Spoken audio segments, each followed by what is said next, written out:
हुकूमत और पीटीआई की मुज़ाकराती कमेटियों का इन कैमरा इजलास स्पीकर कौमी असम्बली या सादिक ने इजलास की सदारत की। मुज़ाकराती कमेटियों का आइंदा इजलास 2 जनवरी को होगा। हुकूमती मुज़ाकराती कमेटी ने चार्टर ऑफ डिमांड मांग लिया। सरदार या सादिक ने कहा, हुकूमत और अपोजिशन के माबैन मुज़ाकरात का अमल नेक शगुन है। जमहूरियत में मुज़ाकरात ही सियासी मसाइल का वाहिद हल है। मुल्क की माशी तरक्की का दारोमदार सियासी इस्तेहकाम से जुड़ा है। पीटीआई की जानिब से असद कैसर, हामिद रजा और राजा नासिर अब्बास शरीक। हुकूमत की तरफ से इसहाक डार, राना सनाउल्लाह, इरफान सिद्दीकी शरीक, राजा परवेज़ अशरफ, नवीद कमर, खालिद मकबूल सिद्दीकी, फारूक सत्तार की भी शिरकत।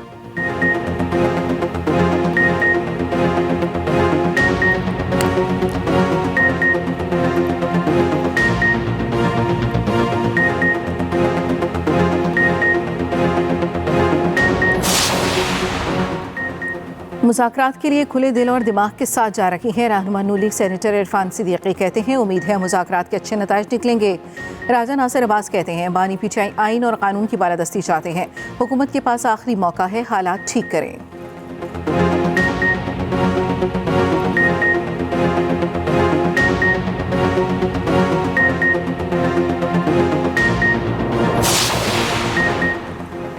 आज मुज़ाकरात का पहला दौर है, देखते हैं क्या होता है। ये भी देखेंगे हुकूमत की नीयत कैसी है। अपोजिशन लीडर उमर अयूब की पेशावर में मीडिया से गुफ्तगू। कहा, बानी पीटीआई से मेरी मुलाकात हुई, ना मुज़ाकराती टीम की। पार्टी में कोई इख्तलाफ नहीं। पेशावर हाईकोर्ट ने उमर अयूब को 20 जनवरी तक राहदारी जमानत दे दी। ATC इस्लामाबाद में उमर अयूब की अबूरी जमानत में 17 जनवरी तक तोसी।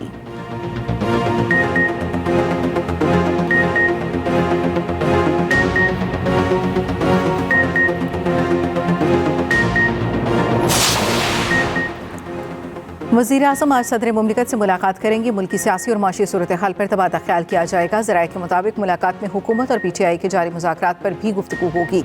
आसिफ जरदारी और शहबाज शरीफ की मुलाकात शाम 5:30 बजे होगी।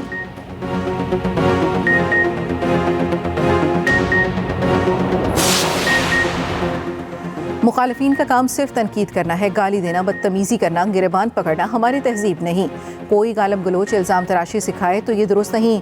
वज़ीर पंजाब मरियम नवाज़ का होनहार स्कॉलरशिप प्रोग्राम में चेक तकसीम करने की तकरीब से खिताब। कहा, सियासी मुखालिफत की बुनियाद पर मुझे किरदार कुशी का सामना करना पड़ा। जिन मुखालिफिन ने मुझे मजबूत बनाया, उनका शुक्रिया अदा करना चाहिए। क्या कभी कोई माँ कहेगी कि आग लगा दो, मार दो, डंडे पकड़ लो? अपने बच्चे आराम से बैठे, दूसरों के जेलों में रुल रहे हैं।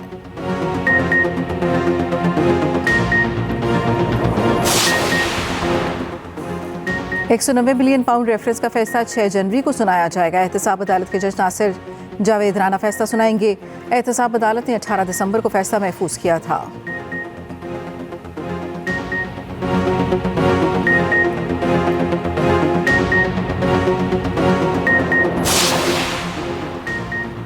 पाकिस्तान स्टॉक मार्केट में तारीखी तेजी। कारोबार के दौरान 3800 से ज़ायद पॉइंट्स का इजाफा। इंडेक्स की 1,11,12 और 13,000 की सतह बहाल। 1,13,332 की सतह पर ट्रेडिंग।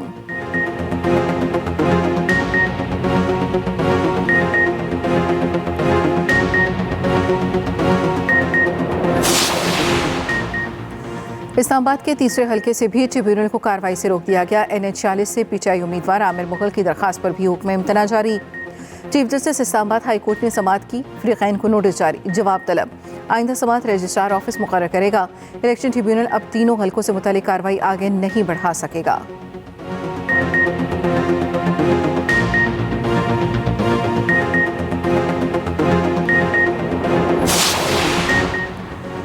पंजाब में मौसम सरमा की पहली बारिश। लाहौर समेत मुख्तलिफ शहरों में बादल बरस पड़े। माल रोड, हरबंसपुरा, मुगलपुरा और दीगर इलाकों में सुबह सवेरे बारिश। ओकाड़ा, साहिवाल, बुरेवाला, हारूनाबाद, फोर्टबास में भी बूंदाबांदी। खुश्क सर्दी का खात्मा, स्मॉग में भी कमी। मलका कोहसार मरी में बर्फबारी।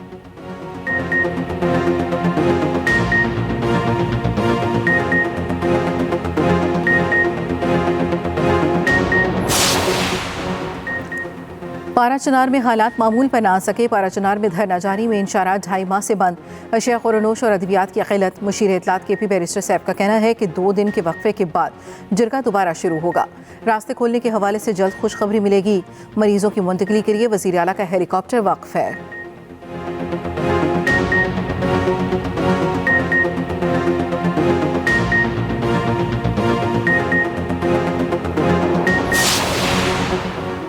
पारा चनार में ग़ज़ाई क़िल्लत के मसले से फ़ौरी निपटना होगा। गवर्नर सिंध कामरान टिसोरी का कहना है तमाम उलमा के साथ कोखाट पारा चनार जाकर मामला हल कराने को तैयार हैं। उम्मीद है फ़रीक़ैन के दरमियान मामला जल्द तय हो जाएगा। वफाकी वज़ीर तालीम खालिद मकबूल सिद्दीकी का कहना है गवर्नर सिंध ने तलबा को तालीम और गरीबों को रोज़गार दिया। गवर्नर सिंध ने अवामी ओहदे को खिदमत में तब्दील किया।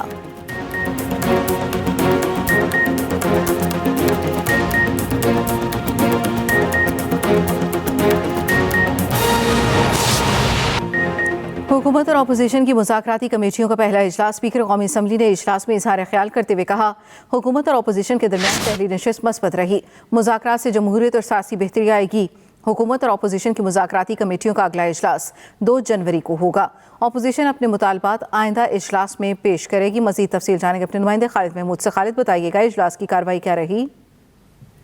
जी देखें जी, आज दोनों जो पार्टी थी उनके दरमियान मुज़ाकरात हुए, तवील मुज़ाकरात हुए, तकरीबन 1.5 से 2 घंटे तक ये जारी रहे, जिसमें जो तहरीक इंसाफ की उसकी जानिब से जो है TOR भी तय किया गया और उन्होंने अपने मुतालबात भी सामने रखे, जिसके बाद ये फैसला किया गया कि इसके ऊपर मजीद मशावरत की जाएगी और 2 जनवरी को जो इजलास दोबारा तलब किया गया है। और इस मौका पर राना सनाउल्लाह का ये कहना था कि 100% चांस है कि ये मुज़ाकरात कामयाब होंगे और जो तहरीक इंसाफ के मुतालबात हैं वो ज़ेरे गौर है और उन पर हुकूमत गौर भी करेगी।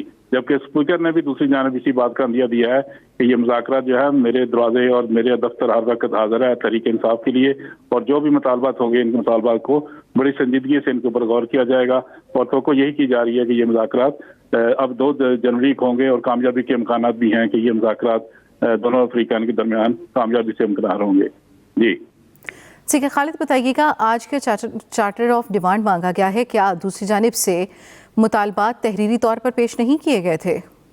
देखें जी, क्योंकि पहले जो टाइम था वो बहुत शॉर्ट था। कल रात को इन्होंने 9 बजे के करीब तमाम जो हुकूमती कमेटी के काम के उनको बुलाया था और उनको इजलास में शिरकत की दावत दी थी। इसलिए आज अली अमीन गंडापुर और बैरिस्टर सैफ और उमर अयूब ये तहरीक इंसाफ की जानिब से आज मुज़ाकरात में शामिल नहीं हो सके थे। इनका ये कहना था कि वक्त कम दिया गया है, लिहाजा तैयारी के लिए पाकिस्तान तहरीक इंसाफ ने वक्त मांगा है कि वो अपने तैयारी के लिए अपना मुतालबात को तहरीरी शक्ल में ला के हुकूमत के सामने रखेंगे। और इस हवाले से जो TOR है वो भी तय किए गए कि किस हद तक हुकूमत जो है इनके पास जाएगी और मुज़ाकरात को जो हल करने की कोशिश करेगी। लिहाजा आज का दिन जो है वो सिर्फ 2 घंटे यही बातचीत हुई कि किन इश्यूज पर बात की जाएगी, तहरीक इंसाफ के मेन मकासद क्या है, मेन उनके मुतालबात क्या हैं, तो उसके ऊपर गौर किया जाएगा। जी ठीक है खालिद, आज के इजलास में TORs तय करने थे वो हो गए? वो तो तय हो गए। आज के इजलास में जो बातचीत का तरीकाकार था वो तो तय कर लिया गया, लेकिन आइंदा इजलास में जो अली अमीन गंडापुर है उसको भी बुलाया गया है कि वो भी इजलास में शरीक हों। उसके अलावा उमर अयूब जो अपोजिशन लीडर हैं वो भी इजलास में आएंगे, तो जिसके बाद तफसीली तौर पर इन मुतालबात पर गौर किया जाएगा और हुकूमत भी इन मुतालबात को टेबल करेगी, जिसके बाद ये मुतालबात बड़ी क़यादत जो है उनके सामने भी रखे जाएंगे ताकि इनकी मंजूरी दी जा सके। आज भी जो सदर और वज़ीर-ए-आज़म की मुलाकात हो रही है उसमें भी ये बातचीत जो आज हुई है ये उनके सामने भी रखी जाएगी ताकि इन मुज़ाकरात की पेशरफ्त का जायजा लिया जा सके। आज भी बड़ी क़यादत इस पर गुफ्तगू करेगी और अब तक जो पेशरफ्त हुई है इस कमेटी के इजलास में वो भी आज सदर और वज़ीर-ए-आज़म के सामने रखी जाएगी। जी ठीक है खालिद महमूद, साथ ही रहिएगा। उसामा इकबाल से भी बात करेंगे। उसामा, बताइएगा अब तक क्या मालूमात पहुंच सकी हैं? आज की इजलास में कोई मुतालबात सामने आए?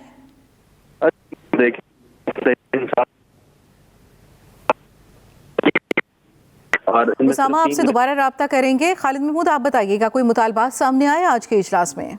जी देखें जी, तहरीक इंसाफ के मुतालबात तो वो बिल्कुल सामने हैं कि वो जब भी बातचीत होती है तो वो अपने कारकुनों की रिहाई की बात करते हैं, अपने बानी चेयरमैन की बात करते हैं कि उनको रहा किया जाए। अब भी उनके जो मेन मुतालबात हैं वो यही हैं कि जो 9 मई के जो मुल्ज़मान गिरफ्तार हैं और 26 नवंबर के जो मुल्ज़मान गिरफ्तार हैं उनको रहा किया जाए।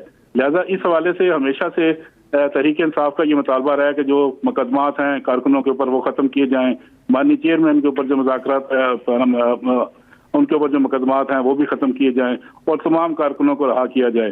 आज जो ये बातचीत हुई है ये भी इसका बुनियादी एजेंडा भी यही था कि सबसे पहले वो कारकुनों को रिहा करना चाहते हैं ताकि कारकुनों को रिहा किया जाए और उसके बाद बाकी जो बातचीत है वो की जाए।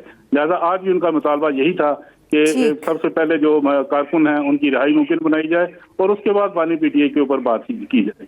जी बहुत शुक्रिया खालिद महमूद।